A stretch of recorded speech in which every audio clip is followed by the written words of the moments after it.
Menteri Badai Kemi ya ketenat Forest and Environment jong Sorkar Jela James K Sangma hakalai putrik ujulio ulawan hiar dalade sa Wah Lukha ban jurip ya kepung sna Sohpailen ban pekhe imbiang ya Wah Lukha ke Wah kebalayap na ke asid ke bemi na ke jingti mar pok kendau hagani jing jurip James K Sangma ya ke projek pekhe im ya Wah Lukha lawan senran lang ya daki officer ketenat kam kelau James ulaong ba gajing kela asid ke Wah Lukha kadai na gajing ti mar pok kendau dewiong bat nagaliang ki karkhana kaduna ba gajing jeklia ke bagai pentut sya kawa hawe dai bat kini ke project na Sohpailen ulaong ba gidaksin kilong di babha bat kini gelong gajing persang balada job kini jing sna Sohpailen ha Wah Lukha on sna wat sekiwai ki wa ro ban pekhe im ya ki wa. The reason why the acidity is high is because of acid mine drainage, which is water which gets mixed up in the coal mine areas and then flows into the rivers.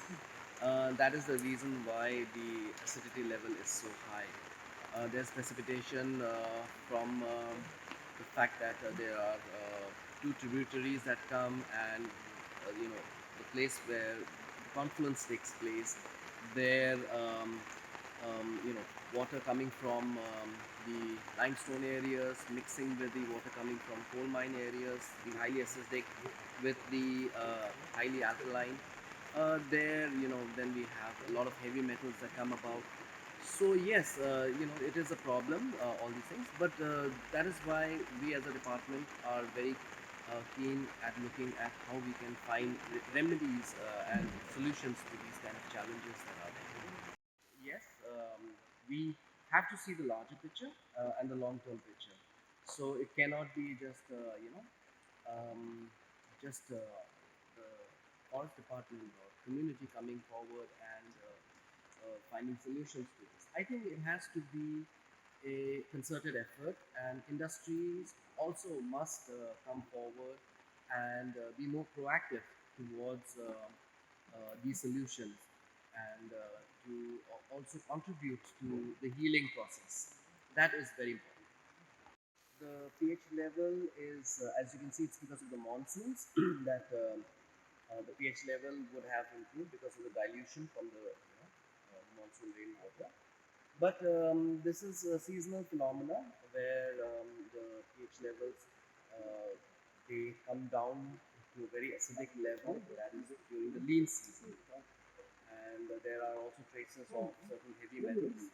And psychoremediation is a process by which we can, the algae can counter these kind of phenomena. This is a pilot project, as you can see. It was started with the intention of testing whether, how effective it will be. And we can see right now that the efficacy levels are very high. And however, as I said, it's a scalable model. So as per the requirement, we will be conducting a study as to what level it has to be scaled up to ensure that the process can be expedited. As we all know that algae is a global phenomenon. It has found acceptance all over the world, and uh, to make this a sustainable model, we need the involvement of community, um, of all the stakeholders to come forward and participate in this.